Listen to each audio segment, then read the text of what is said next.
Kali ini saya berkesempatan bertandang ke salah satu jaringan rumah sakit Siloam di Kebun Jeruk, Jakarta Barat. Ya, saya akan berbincang dengan Caroline Riyadi, CEO Siloam Hospitals Group.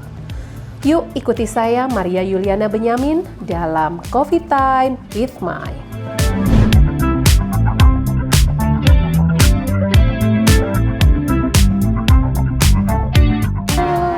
Selamat ketemu lagi, jumpa lagi.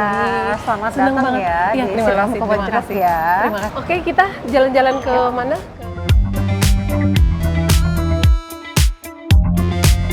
Oke. Ini adalah kurang lebih perjalanan dari Siloam Kebun Jeruk. Siloam Kebun Jeruk sendiri didirikan di 1991, lalu diakuisisi oleh Siloam. Waktu itu pendirinya termasuk ada Dr. Yanto, almarhum Dr. Marseno, Dr. Ana, Dr. Tajudin, menjawab kebutuhan masyarakat Indonesia untuk pelayanan rumah sakit di Indonesia bertaraf internasional. Waktu itu visinya oleh dokter-dokter adalah demikian. Jadilah sampailah hari ini pengembangan pelayanan-pelayanan seperti jantung, seperti digestif dan lain sebagainya. Nah, di tahun 2016 kita akhirnya mendapatkan akreditasi internasional, Joint Commission International. Oh, saya masuk di tahun 2012. Ini saya mau tanya nih, ada foto Ibu di sini gitu. Jadi saya masuk di tahun 2012. Oh, oke. Jadi kan saya sebenarnya bukan latar belakang medis, bukan dokter, bukan perawat, nggak pernah mikir mau ke rumah sakit.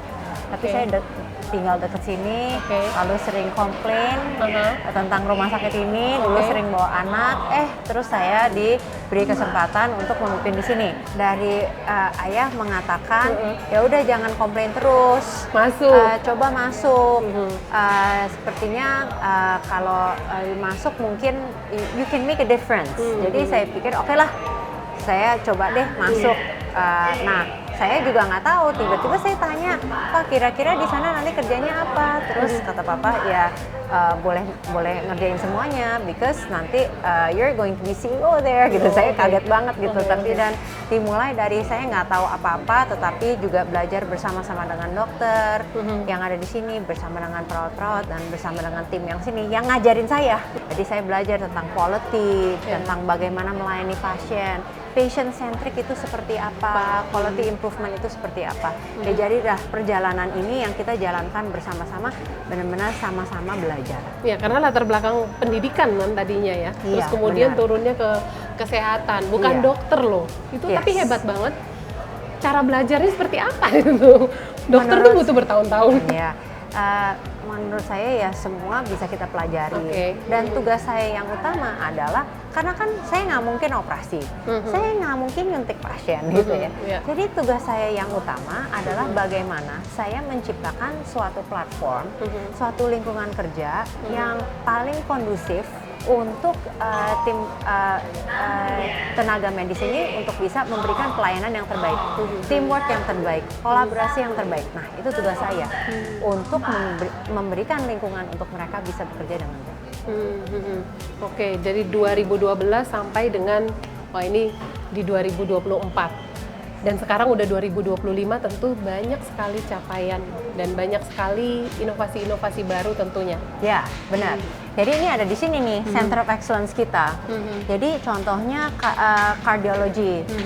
Di sini kardiologi sangat maju sekali dengan berbagai subspesialisasi. Jadi contohnya ya, heart imaging. Imaging khusus untuk jantung, kita punya spesialisnya. Untuk heart failure, kita punya spesialisnya. Juga untuk tim lengkap dengan tim bedahnya, tim intensive care-nya. Dan ini advanced cardiac care clinic ini adalah untuk gagal jantung. Banyak orang menderita gagal jantung sebenarnya nggak tahu. Pada saat ketahuan udah terlambat. Nah, ini adalah klinik untuk edukasi, juga untuk mengarahkan pasien supaya bagaimana mempertahankan kondisi jangan sampai terus turun. Jadi ini contohnya Cardiology Center. Nah, ini Neurology Center juga salah satu yang kita kerjain ini adalah untuk pasien Parkinson's. Namanya adalah Deep Brain Stimulation. Jadi Parkinson's itu penanganannya obat, fisioterapi. Tapi sebenarnya sekarang yang kita ketahui mengenai neuro adalah neurodegeneration. Kita mau mengembalikan fungsi otak yang rusak. Jadi kalau Parkinson itu ada satu bagian di otak itu yang tidak berfungsi. Nah, dengan kita tanamkan chip, kita fungsikan kembali tuh bagian itu. Jadi itu dramatis banget. Pasien yang belum operasi itu berdiri aja susah, setelah operasi, setelah di fisioterapi bisa main tenis, bisa kembali kerja, bisa lari maraton. Jadi meningkatkan quality of life yang sangat luar biasa sekali. Juga untuk Gastroenterology Center kita mengerjakan endoskopi basic dan juga advance. Jadi contohnya misalnya ya endoscopic ultrasound. Jadi ultrasound yang masuk melalui endoskopi untuk apa? Untuk melihat organ-organ tetangga. Kalau dari luar endoskopi, pankreasnya itu contohnya ya, agak jauh lihatnya. Tapi kalau lewat digestif, kita masukin USG ke dalam, jadi lebih dekat USG-nya. Jadi bisa melakukan diagnosa-diagnosa yang jauh lebih akurat tanpa pembedahan.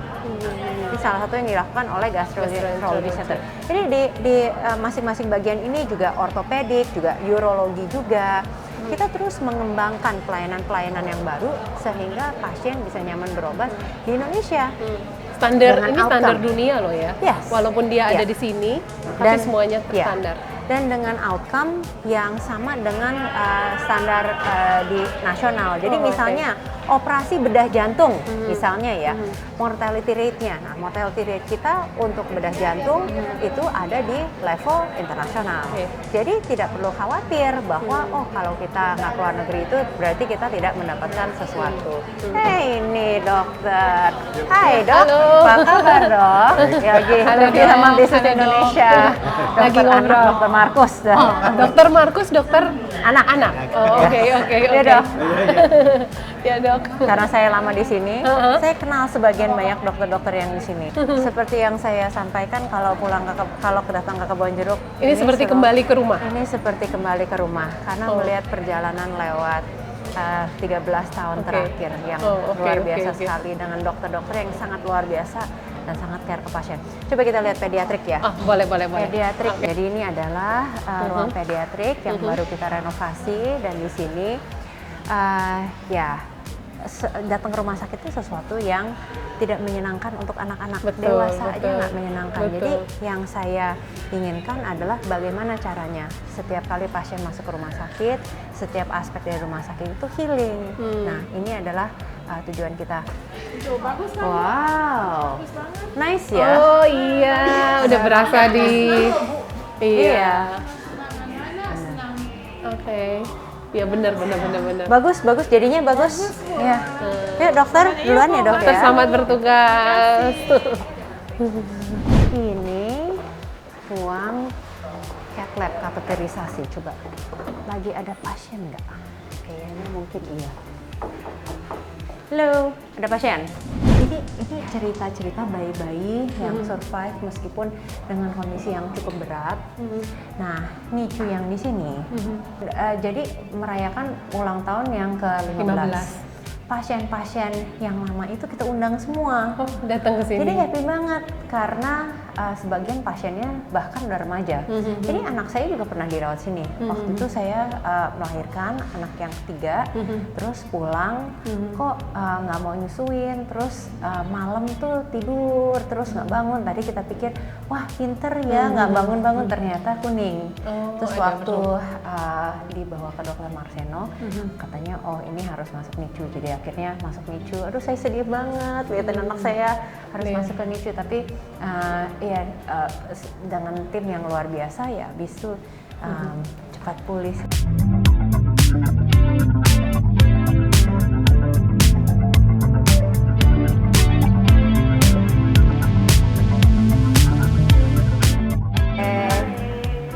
Mana dokternya? ACCC ini Advanced Cardiac Care Clinic. kita ngapain aja sih? Pasiennya diapain aja sih? Kalau di sini ada pasien untuk edukasi telemonitoring pasien gagal jantung. Terus untuk optimalisasi dosis obat pasien gagal jantung, dan kita ada pre-opli. Oke. Kalau pasien gagal jantung itu harapan hidupnya berapa tahun? Kalau untuk harapan hidup kita coba dengan optimalisasi dosis obat hidup. Jadi memang untuk pasien-pasien gagal jantung ini kita edukasi, kita telemonitoring supaya pasien-pasien itu diberikan motivasi kehidupan ya, dengan diberikan obat-obatan, dan dari kita sendiri kita akan coba konfirmasi ke keluarga juga untuk obat-obatannya memang diminum secara baik. Jadi sebenarnya kalau dikontrol dengan baik, berarti sebenarnya bisa usia panjang dong ya gagal jantung. Jadi bukan sesuatu yang harus dikhawatirkan dong ya. Ya inilah kita berusaha untuk mengedukasi. Jadi gagal jantung itu bukan suatu vonis, tetapi sesuatu kondisi kronis yang zaman sekarang dengan teknologi dan pengobatan itu bisa mempunyai harapan hidup dan kualitas hidup yang panjang dan baik. Karena sebenarnya penyintas gagal jantung itu banyak, cuman nggak tahu aja. Dan kebanyakan memang juga terkait dari gaya hidup, pola makannya balik-balik begitu lagi lah. Kalau kongenital ya ada juga, tetapi kebanyakan itu adalah gaya hidup.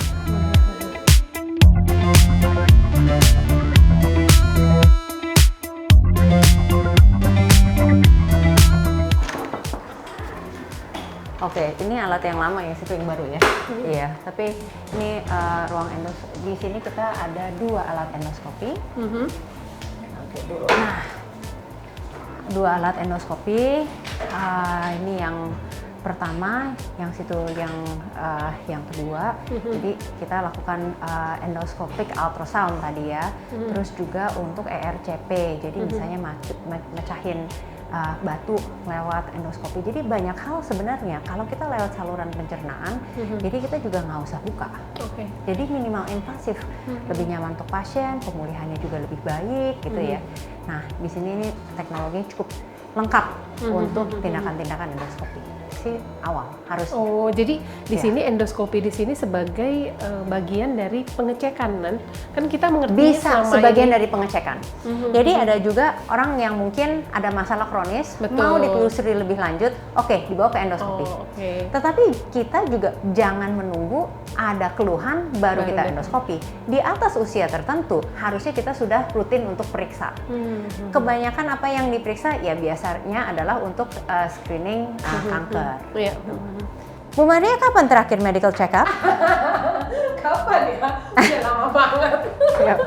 Udah lama.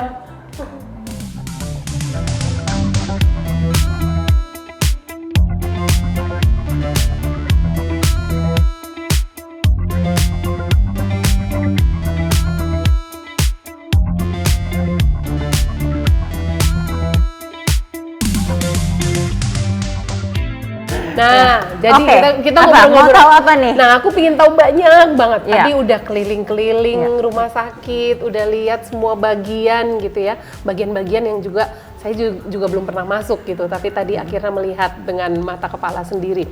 Nah, kira-kira nih Bu, ini di tahun 2025 apa yang sedang dikerjakan Siloam? Mungkin ada transformasi? Iya. Well, tentu kan kita melanjutkan perjalanan yang sudah ada. Siloam itu rumah sakit pertama yang di Karawaci. Waktu itu sebenarnya adalah karena dibuat township development yang baru di Depok Karawaci.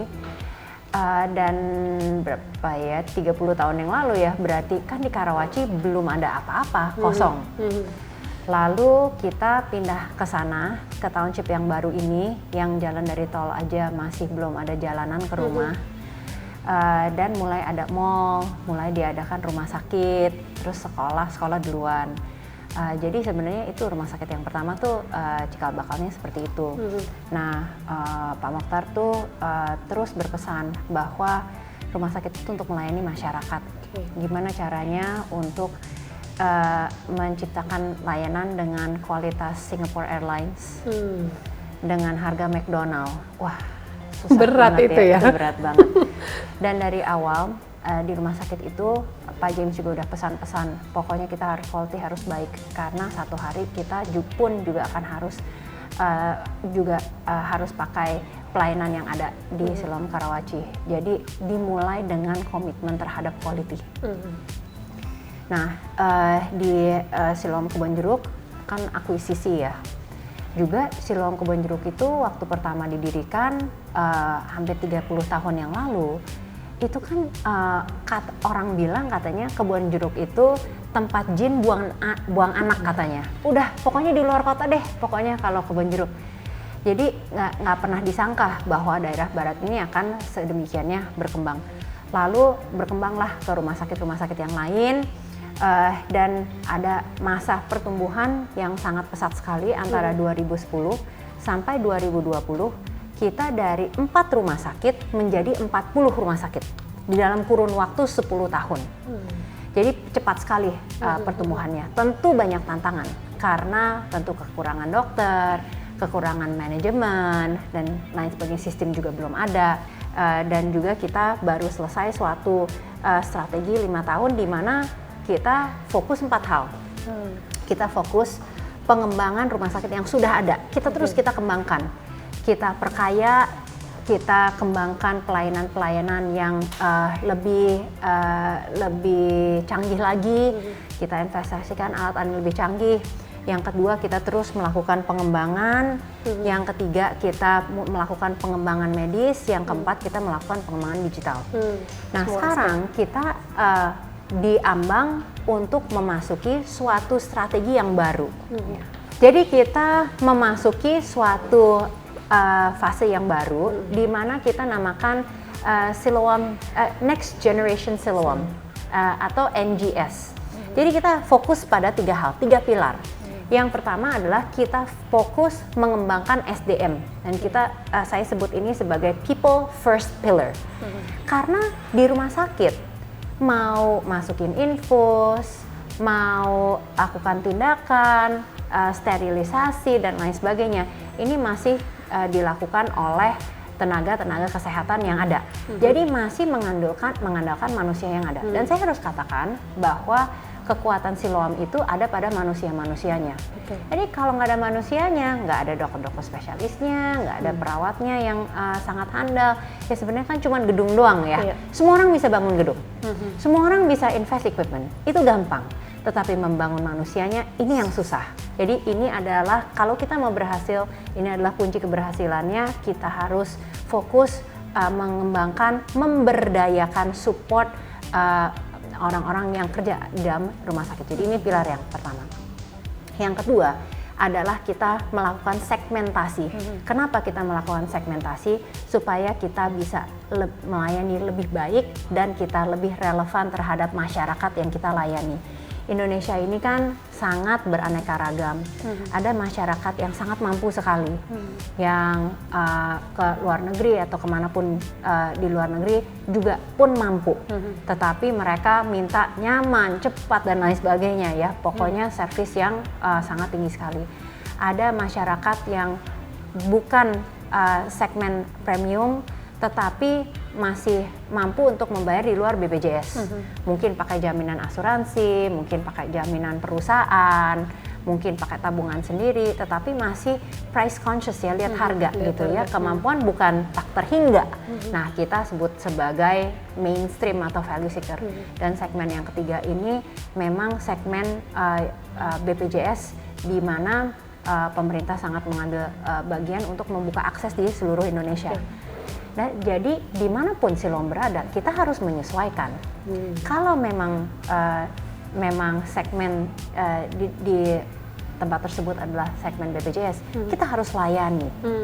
Kita harus layani sebanyak-banyaknya pasien BPJS dengan baik, tapi tentu dengan yang diberikan oleh BPJS. Ya kita mencukupi. Berarti ya mungkin gedung lebih sederhana. Betul. Ya mungkin space nggak selonggar gitu ya. Mungkin waktu tunggu sedikit lebih lama. Tetapi kita bisa menjangkau. Jadi contohnya di Labuan Bajo, di Kupang contohnya, di Ambon itu 90-95% BPJS. Nah, di sini contohnya ini premium. Pasien-pasien yang biasa ke luar negeri, tuntutannya adalah standar di luar negeri, sehingga kita memang harus memberikan standar pelayanan di luar negeri, karena itu yang dicari oleh pasien-pasien di Jakarta, Bali, Surabaya. Apalagi sekarang kan pemerintah juga lagi berupaya untuk membangun ekosistem kesehatan nasional kan? Ya. Nah, itu kalau kayak gitu ada peran yang dimainkan secara khusus atau kontribusi apa yang kemudian akan dimainkan oleh LIPI? Nah, jadi kalau kita membicarakan ekosistem kesehatan yang ada di Indonesia, ya memang kita juga saling bahu-membahu. Kalau ada satu bagian yang lemah, pasti akan membebani bagian-bagian yang lain juga. Jadi bagaimana kita mengambil bagian di dalam ekosistem ini yang harus semua pihak lah, dari pemerintah, dari swasta, dari yayasan, dari NGO, dari bisnis-bisnis yang lain, itu semua harus semua mengambil bagian. Jadi tentu satu di dalam hal pelayanan kesehatan kita mengambil bagian melalui 41 rumah sakit dan 70 klinik. Ini kita bagian dari ekosistem ini di dalam meningkatkan mutu pelayanan, di dalam mengembangkan pelayanan-pelayanan baru, kita bagian dari ekosistem itu. Yang kedua adalah kita mengambil bagian di dalam mengembangkan SDM yang ada di Indonesia. Jadi ekosistem Indonesia, dan India itu sering dibanding-bandingkan. Oh, kebutuhan pelayanan kesehatan di Indonesia tuh mirip kayak di India. Masyarakatnya banyak, kemampuan jenjang sosialnya itu jauh sekali, kemampuannya juga banyak yang masih rendah, dan dia punya versi BPJS-nya juga. Jadi banyak di dalam banyak segi Indonesia dan India itu mirip-mirip banget. Tetapi apa yang membedakan Indonesia dan India? India mempunyai supply chain yang kita tidak miliki. Supply chain itu dalam hal apa? Minimal ya, yang terpikir India punya supply chain itu 2. Jadi punya supply chain untuk obat-obatan dan bahan habis pakai lainnya. Dan kita punya tetapi masih sangat minimal sekali. Banyak misalnya vaksin, dulu kan vaksin bahkan India memproduksi untuk seluruh dunia. Nah, kita kan belum. Jadi supply chain kita harus ngejar. Dan yang kedua adalah supply chain untuk SDM. Jadi di India punya banyak sekolah-sekolah dan institusi, universitas yang meluluskan perawat, meluluskan dokter spesialis, itu sudah banyak sekali. Bahkan mereka mengirimkan ke luar negeri. Nah, Indonesia sebenarnya kan penduduknya banyak banget, 280 juta. Jadi sebenarnya kalau kita kembangkan potensial besar sekali. Tetapi misalnya untuk pendidikan perawat kita masih kurang, lulusannya jumlahnya kurang. Dokter kita juga tahu, dokter spesialis juga. Nah, inilah salah satu bagian di mana Siloam dan grup Medical Sciences Group kita mengambil bagian di dalam membangun ekosistem, yaitu pengembangan SDM. Jadi bersama dengan UPH kita mempunyai program Faculty of Nursing, jadi akademi keperawatan, ada fakultas kedokteran, juga ada Allied Health, jadi untuk pendidikan farmasi, fisioterapis, teknisi lab, dan juga untuk dokter spesialis, spesialisasi pelayanan primer, spesialis untuk radiologi, spesialis anestesi. Semoga ada spesialisasi lain-lainnya lagi di mana kami bisa mengambil bagian. Jadi di dalam hal, apakah semua yang lulus dari UPH itu akhirnya masuk ke Siloam? Ya enggak. Bisa diserap di mana? Bisa diserap di tempat lain. Berarti kita mengambil bagian untuk membangun ekosistem Indonesia, bukan hanya di Siloam saja. Juga untuk rumah sakit yang berarti premium, berarti memang pasti investasi alat akan lebih besar. Mau nggak mau, tentu dokter-dokter dengan subspesialisasi, pelayanan-pelayanan yang lebih canggih, pengembangannya pasti akan ada di rumah sakit yang premium. Jadi misalnya MRCC, ada PET scan, jadi 2 dari 4 PET scan di Indonesia ya adanya di MRCC. Linek 2, kita sebentar lagi dalam beberapa bulan kita akan nambah yang ketiga. Jadi kalau kemoterapi yang sangat agresif, berarti kan menurunkan ketahanan tubuh tuh hampir 0 supaya kanker itu bisa mati. Nah, kalau misalnya ketahanan tubuh itu sudah 0, berarti kan udah nggak ada pertahanan sama sekali. Jadi harus di ruang isolasi yang yang nol untuk bakteri dan virus. Itu harus nol. Kalau nggak Steril banget. steril banget. Pasiennya kalau nggak nanti bisa gampang terinfeksi. Jadi itu juga ada di MRCC. Jadi kita akan mengembangkan juga pelayanan-pelayanan yang paling canggih di Indonesia. Jadi di satu sisi kita bisa menjangkau pasien di Indonesia, masyarakat di Indonesia yang di tempat-tempat yang paling terpencil. Tetapi di sisi lain kita juga bisa memungkinkan untuk kita mengembangkan pelayanan-pelayanan yang paling canggih. Seperti untuk yang selama ini didapat di luar negeri. Untuk kardiologi, onkologi, neurologi, gastro, tadi ya orto, urologi, nefro. Jadi kita juga di ASTRI untuk transplant ginjal dan kita juga memonitor hasilnya. Jadi kenapa sih orang berubah ke luar negeri kan nggak yakin hasilnya kan ya? Kalau mereka tahu outcome kita seperti apa, hasilnya seperti apa, yakin nggak? Mungkin yakin. Jadi untuk transplantasi ginjal yang di ASRI, 2 hal yang kita ukur. Satu adalah survival dari pasien sendiri setelah 1 tahun. Yang kedua adalah survival dari ginjal yang dicangkokkan. Jadi mungkin saja pasiennya survive, tapi ginjalnya fail, jadi nggak survive. Gitu. Bisa aja ginjalnya nggak masalah, tetapi pasiennya yang meninggal karena komplikasi dan lain sebagainya. Jadi dua-duanya kita ukur. Nah untuk keduanya ini, dua-duanya ini di atas dari standar internasional gitu ya. Jadi itu kurang lebih untuk segmentasi. Yang ketiga adalah untuk go beyond. Kita mengembangkan hal-hal yang di luar rumah sakit, tetap di dalam bidang healthcare untuk kita bisa menjadi ekosistem yang lebih kuat. Jadi kurang lebih itulah kalau pertanyaan sebelum ini mau dibawa kemana. Yang menarik tuh yang ketiga juga tuh, karena ini kan sesuatu yang baru juga gitu. Bisa dijelaskan lebih lanjut ya? Salah satu yang kita mau kembangkan contohnya adalah misalnya lab. Kenapa lab? Karena sekarang pun kita punya operasional lab yang cukup besar. Dari 41 rumah sakit ini, operasional lab kita besar. Setiap rumah sakit ada lab. Dan ada lab tertentu di dalam jaringan rumah sakit kami lebih lengkap. Sehingga pemeriksaan-pemeriksaan yang tidak ada di rumah sakit tertentu bisa setelah itu dirujuk. Nah, lab ini penting karena lab ini kan diagnostik kan ya. Dan diagnostik ini penting karena kalau kita tidak bisa melihat atau mendeteksi, kita nggak bisa mengobati. Betul. Kalau sekarang kita ke cath lab, wah itu udah benar-benar kayak video, kita bisa analisa aliran darahnya dan lain sebagainya, sumbatannya berapa persen, langsung dihitung oleh AI. Tapi dulu itu kan sangat terbatas sekali. Jadi dengan perkembangannya diagnostik, sehingga kita bisa menangani lebih baik. Nah, sekarang kita bisa lihat dari level-level berikutnya, misalnya level molekuler. Jadi kanker itu meskipun sama-sama kanker payudara, tetapi kita bisa melihat ini mutasi selnya itu jenis yang seperti apa. Nah itu kita bisa lihat di level molekuler. Sehingga penanganannya juga nggak semuanya sama. Berdasarkan apa yang dilihat, penanganan itu jauh lebih spesifik. Sehingga outcome-nya lebih baik. Sekarang kita lihat satu level lagi. Kita bisa melakukan pendiagnosaan level DNA. Berarti udah apa? Sampai ke situ ya? Sudah sampai ke situ. Berarti sebelum pasien sebelum ada sel kanker, kita sudah tahu bahwa pasien ini resiko penyakit kanker.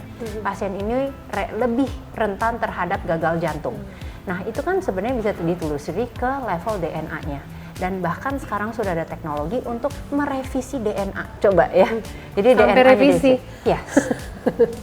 Jadi untuk lab ini penting, semakin canggih kita bisa mendiagnosa dan semakin canggih kita bisa melihat dengan lebih baik. Semakin cepat kita akan menangani dan semakin tepat kita akan menangani. Sehingga kita juga punya fokus untuk pengembangan lab. Lab dan radiologi itu seperti matanya dokter. Jadi dokter melakukan pemeriksaan fisik, mengkaji riwayat dari pasien, lalu ada diagnosa kerja. Lah ini harus dikonfirmasi, oke, radiologi atau lab. Makanya peran dari lab dan radiologi ini sangat penting sekali. Nah, banyak banget loh. Saya terkagum-kagum. Minum dulu. Minum dulu. Panjang penjelasannya. Cheers. Oh, cheers. Enak kopinya. Kopinya enak.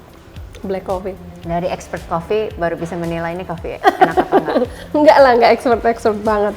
Nah, lanjut ya Bu. Iya. Tadi kalau dengar penjelasan ada 3 pilar yang jadi fokus gitu ya. Iya. Dan satu juga yang saya lihat ini kan bagaimana Siloam juga menjangkau yang jauh, menjangkau yang paling ujung, paling timur gitu ya. Tetapi juga mendekatkan standar yang dari luar negeri ini dibawa ke dalam negeri, ke Indonesia. Ini kan berarti ada tujuan besar, karena selama ini kita tahu lah, semua orang Indonesia senang banget berobat ke luar negeri. Dan itu buat luar negeri jadi salah satu wisata, destinasi wisata kan, bahkan. Ya.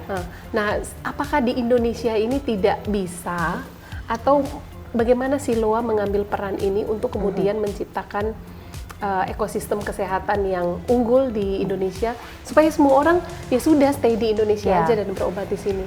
Kalau masalah kesehatan itu kan masalah trust. Jadi memang harus ada kepercayaan yang dibangun.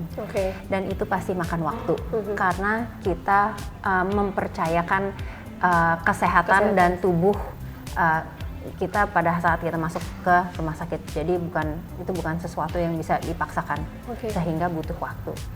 Tapi di Indonesia itu banyak dokter-dokter yang sangat amat luar biasa sekali. Dan dokter-dokter di Indonesia itu yang terbaik itu sama seperti yang terbaik di luar negeri. Contohnya misalnya Prof. Eka, Prof. Julius yang mereka spesialis bedah syaraf. Mereka kan bahkan juga mengajar di universitas-universitas di Amerika, diundang sebagai lecturer, contohnya kayak seperti itu gitu ya. Dan juga untuk tim jantung yang di Siloam Kebonjeruk di sini, apa yang mereka lakukan kan itu juga sudah distandarisasi dengan di luar negeri. Juga kan saya kayaknya belum cerita deh bahwa di sini nih kita akan mulai mengembangkan program robotik. Robotik itu ada bukan satu robot mengerjakan semuanya, ada robot untuk abdomen, ada robot untuk lutut, ada robot untuk pinggul, ada robot untuk spine, ada robot juga untuk membantu fisioterapi dan robot-robot yang lain juga. Jadi kita mulai mengembangkan program robotik di Siloam Kebonjeruk. Di Siloam, tapi mulai di Siloam Kebonjeruk dengan abdomen. Dengan kita akan mulai mengoperasionalkan robot yang paling canggih di dunia, yaitu Da Vinci Xi Surgical Robot. Nah, itu udah mersinya robot. Dan kemampuan robot itu adalah kemampuan yang nggak mungkin tangan manusia lakukan. Robot ini bisa melakukan. Tentu yang mengoperasionalkan dokter tetap.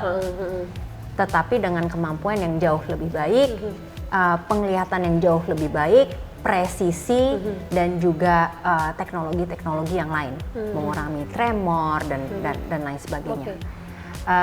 Jadi ini adalah contohnya. Kenapa kita berani memulai program robotik di Siloam Kebonjeruk? Karena dokter-dokter yang ada,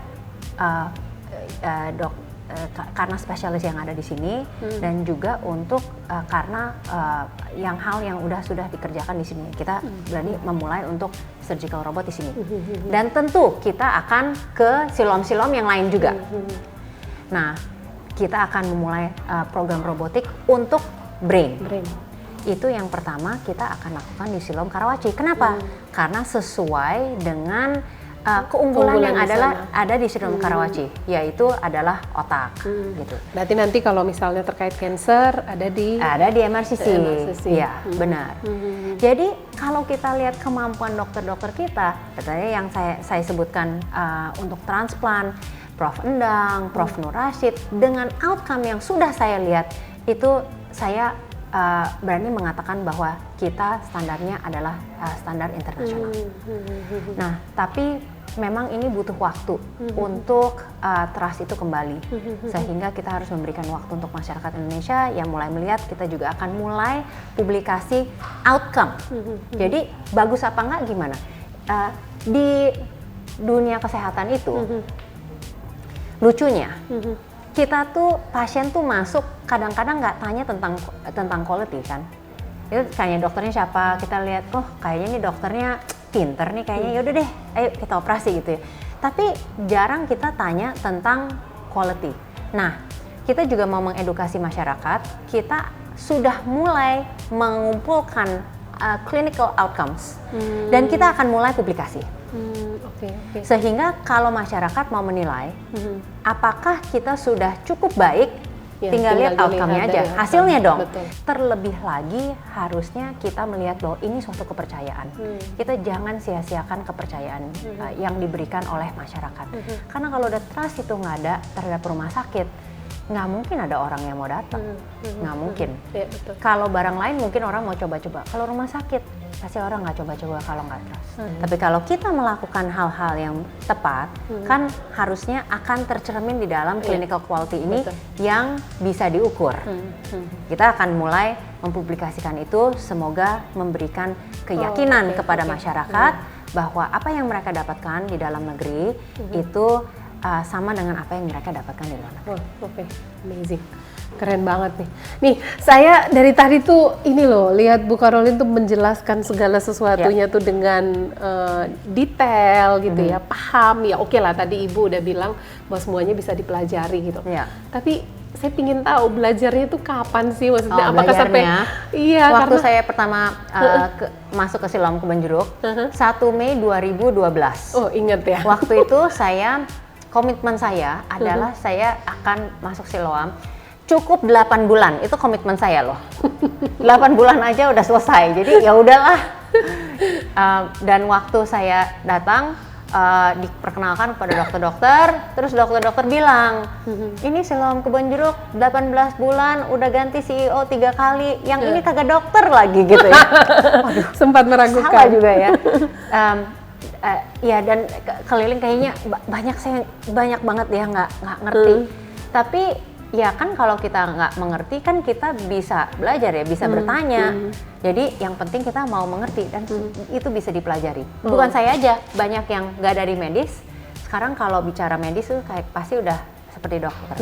Nah, ada satu dokter yang akhirnya bilang katanya kan Anda tidak dokter, tapi saya tahu Anda punya tujuan yang baik. Saya bantuin deh. Oh, gimana dok? Setiap Jumat pagi saya lesin. Jadi dia lesin dari sistem pernapasan, sistem jantung, muskuloskeletal, urinary, itu satu-satu tuh dijelasin. Ini kayak gini, penyakit kayak yang ini maksudnya begini. Oh gitu ya. Setelah les 2 bulan, oh ya kurang lebih saya ngerti. Dan saya juga ikut untuk misalnya pembahasan kasus, review pasien pagi-pagi.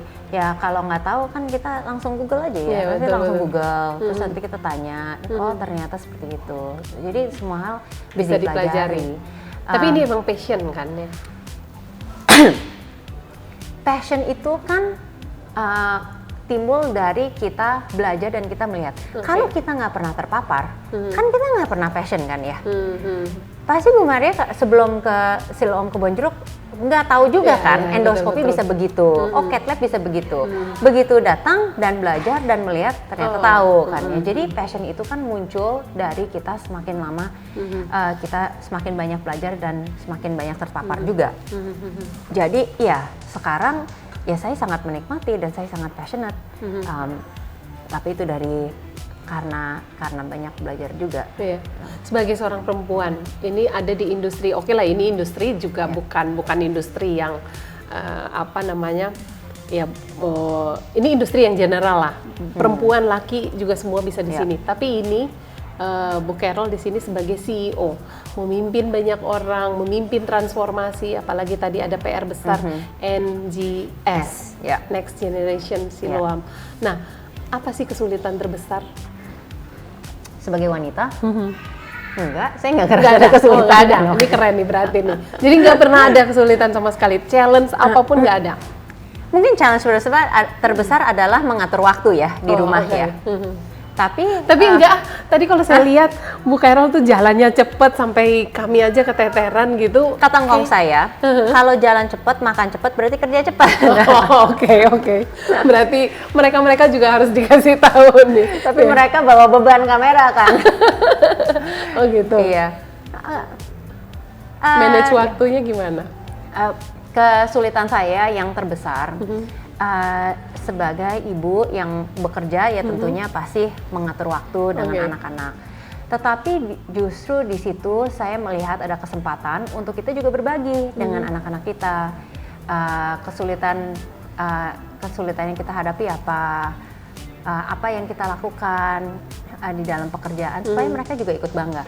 Sebagai ibu kita harus mempunyai prioritas bahwa keluarga itu yang utama ya, suami, anak, setelah itu baru ngurus kerjaan. Saya bersyukur karena saya sangat didukung oleh suami dan anak-anak dan seluruh keluarga sehingga saya bisa bekerja dengan baik. Terus Bu Maria, di Siloam ini itu 75% itu adalah wanita. Oke. Jadi Siloam itu Siloam itu dibangun dengan wanita-wanita kuat yang setiap hari melayani pasien, perawat-perawat. Mereka juga pasti perjuangannya sama. Betul. Pasti bangun pagi, terus mereka juga udah jam berapa udah harus handover dari shift yang sebelumnya, melayani pasien. Mungkin ya telepon juga nggak angkat, selesai itu siang atau sore. Apalagi kalau jaga malam.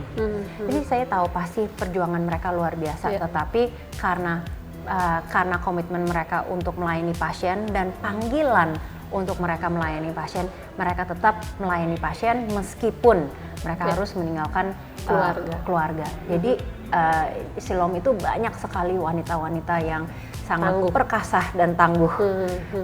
Dan juga di level leadership dan manajemen juga 50% tuh wanita. Jadi bukan kayak karena perawat semua wanita gitu. Enggak juga. Di level leadership juga 50% wanita sebenarnya. Jadi saya bersyukur bisa bekerja sama dengan banyak wanita-wanita yang sangat capable sekali dan tentu pria-pria yang sangat mendukung kami juga. Keren. Karena kan kalau nggak ada pria-prianya kita juga nggak bisa. Oke, filosofi hidup apa sih yang dipegang? Waduh, berat banget ya filosofi hidup ya. Apalah atau apa ya? Ya pertanyaan ringannya setiap kali Bu Khairul bangun pagi gitu ya. Kira-kira apa yang menggerakkan Bu Khairul untuk melakukan aktivitas hari itu dengan penuh semangat? Saya melihat bahwa segala hal yang kita hadapi itu, segala hal yang kita lakukan itu adalah sebuah privilege. Ini adalah sebuah kesempatan kan ya untuk kita pakai. Jadi kan ada lagu hidup ini adalah kesempatan, ya kan? Jadi nyanyi ya memang kemarin aja nyanyi. Jadi itu adalah kesempatan. Jadi kalau kita merasa itu kesempatan, berarti kita tahu bahwa kesempatan tuh nggak selalu ada. Jadi dengan segala kesulitan, ya kita kerjakan kesempatan itu sebaik-baiknya. Dan kita juga mungkin karena itu adalah kesempatan yang diberikan oleh Tuhan, ya kita lebih sungguh-sungguh juga di dalam menjalankan. Jadi kalau kita memikirkan seperti itu, ya oke, meskipun seberat apapun, ya udah, ini kan suatu kepercayaan dari Tuhan, kepercayaan dari masyarakat, kepercayaan dari shareholders, kepercayaan dari pasien, kepercayaan dari keluarga. Kalau Pak Mokhtar dulu bilang, kalau di bank itu aset yang paling besar tuh apa? Dia bilang aset yang paling besar itu adalah kepercayaan, trust itu adalah aset yang paling besar. Kenapa? Karena di bank orang menitipkan harta yang paling berharga. Tetapi kalau di rumah sakit orang menitipkan jiwa, tubuh, roh ya, bukan roh ya. Ibu, me time-nya Bu Khairul apa sih? Me time saya? Me time saya adalah apa ya, diving udah nggak sempet. Oh, udah nggak sempat ya sekarang ya? Udah nggak sempet. Oke. Ya, saya coba olahraga. Oh, Bu Maria. oke. Mungkin Itu me time tuh saya. ya. Oke. Baca buku masih? Baca. Ya, saya masih Oke. baca. Saya baca buku cukup banyak. Oke. Karena sebagai leader saya mau terus Betul. bertumbuh dan berkembang dan juga ya saya tahu bahwa secara pribadi saya terus harus mengembangkan diri. Jadi saya banyak membaca buku. Tapi aktivitas sosial masih jalan dong. Saya kalau baca-baca aktivitasnya Bu Carol itu salah satunya aktivitas sosial sampai ke pelosok-pelosok timur, ya kan? Masih itu. Ya, kita punya pelayanan yang paling besar itu sebenarnya kalau masalah pelayanan ke daerah itu sebenarnya untuk di Papua. Oh, oke. Dan saya sudah banyak ceritakan kenapa ya Papua itu last frontier dan Papua itu punya banyak potensi dan punya banyak anak muda yang pintar tapi perlu didukung dan kita punya tanggung jawab itu. Jadi kita semua harus mengambil bagian. Terutama di Papua itu kita punya klinik dan punya sekolah untuk mendukung dan memberdayakan orang-orang lokal. Oke. Nah, jadi itu yang paling banyak kalau ngomong pelayanan di daerah timur ya. Oh, tapi masih sering jalan? Masih sering ke sana? Ya mungkin setahun sekali kali. Setahun sekali ya? Iya. Oh, oke. Ah, ini Ada kesan-pesan Ada apa? dan Apa ada nih? kesan-pesan apa dari Bu Maria nih apanya? Terkait apa? untuk saya? kesan saya yang Kan boleh nanya kok juga kan? Ini jadinya kok saya yang diwawancara? Iya, sekarang saya interview. Saya yang wawancara. Banyak banget lah, tapi saya jujur sebagai perempuan saya sangat proud lah. Ini perempuan hebat dengan punya motivasi yang sangat hebat pula untuk melakukan ini. Saya rasa keren Iya. banget sih. Memang harus didukung. Kan perempuan harus mendukung perempuan kan. Ya benar. Benar-benar. Dan terima kasih juga untuk support dari Bisnis Indonesia. Ya. Rumah sakit itu punya peran yang sangat besar sekali untuk masyarakat. Betul. Jadi kita butuh dukungan dari segala pihak stakeholders. Jadi penting sekali dan kita sangat bersyukur punya kesempatan untuk melayani di Indonesia. Ini mungkin kita ngobrolnya udah panjang, tapi saya mau tanya pertanyaan terakhir nih, boleh ya? Boleh? Apa? Bukan Heli kan? Ah? Bukan Heli kan? Saya mau tanya. Oh, itu berarti masih ada 2 pertanyaan. Sebenarnya itu pertanyaan pamungkas di ujungnya. Tapi sebelum pertanyaan pamungkas saya mau tanya, adakah goals yang ingin dicapai as a personal and professional? Yang secara personal dulu deh. Berat ya? Berat. Jawab dong. Pasti kan ada tujuan atau Kalau Tuhan mengizinkan, saya akan mulai program S3. Oh, keren. Jadi ini S3. personal goals. Oh, ini personal goals. Oke, profesional? Profesional, mungkin kita bisa merealisasikan Next Gen Siloam dengan baik di dalam 5 tahun berikutnya, sehingga kita bisa lebih relevan dan lebih bermanfaat untuk masyarakat. Oke. Nah, pertanyaan terakhir dan ini pertanyaan pamungkas. Pertanyaan pamungkasnya nih. Nanyanya dipikir-pikir, cuma satu lagi loh Bu Maria. Satu loh. Ini yang terakhir pamungkas. Pertanyaan terakhir. Kemarin rame-rame soal Heli itu kenapa sih? Saya juga nggak tahu kenapa. Saya harusnya tanya sama netizen dong ya. Tanya sama yang buat video itu ya. Padahal kan ya saya jarang banget naik heli, cuman ya memang pas landing pas ada yang video gitu ya. Jadi katanya Tapi kemarin karena karena dikaitkan dengan drakor katanya atau gimana. Saya juga nggak tahu. Jadi kalau Bu Maria nanya saya kok bisa rame-rame, saya juga mungkin bertanya Tapi kembali. mungkin gini emang aja. ada apa sih? Enggak, saya mau nanya gini. Hari itu ngapain? Kan itu yang orang nggak tahu sampai kenapa Bu Carol naik heli gitu loh. Iya, ada meeting yang penting di Jakarta, ada meeting yang penting kebetulan di Karawaci.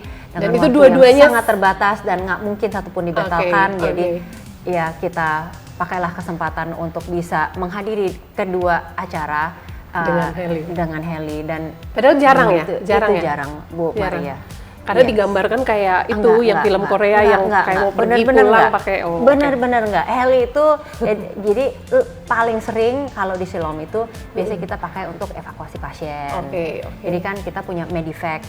Medivac itu bisa pesawat, bisa heli dan juga kadang-kadang ya ambulans jalan darat. Tetapi ya lebih sering itulah. Ya. Sebenarnya jarang. Iya, jadi netizen karena ini loh, karena sibuk, karena mengejar 2 acara yang memang dua-duanya sama-sama penting. Iya. Tapi ya nggak apa-apa juga kan kalau ibu mau naik heli kan sebenarnya. Iya, memang sih ya. Ya. Nggak salah kan ya? Nggak salah. Oh, iya, nggak Orang salah, punya heli kok. Nggak bukan punya saya sih. Oke, ini kita jadi ngobrolnya enak sebenarnya kalau misalnya nggak ketahan-tahan waktu bisa panjang. Ini udah lumayan lama. Seneng banget ngobrol sama Bu Carol. Nanti kita lanjutkan di Yang belum ke Labuan Bajo ya? Boleh. Kita ke Labuan Dan yang Bajo. belum medical check up ya? Oh iya boleh. Saya langsung ditantang medical check up. Oke. Biasanya nggak kepikiran medical check up. Oke, Iya saya akan dong. medical check up. Bawa teman-teman juga medical check up supaya Oke. kita menjadi contoh. Setiap tahun saya pasti medical check up karena saya mau jadi contoh. Iya. Dan jangan sampai ada penyesalan kan? Betul. Oh ternyata bisa terdeteksi Deteksi lebih dini. awal, tapi Oke. karena kita mengundur-undur gitu kan ya. Iya. Nah, sukses terus untuk Bu Carol dan Siloam. Terima Sukses kasih, Bu juga Maria. untuk NGS-nya. you. Kita akan selalu support. Ya semoga Siloam tetap berjaya. Oke ya Bu ya. Terima Terima kasih. kasih. Terima kasih. Cheers. Cheers.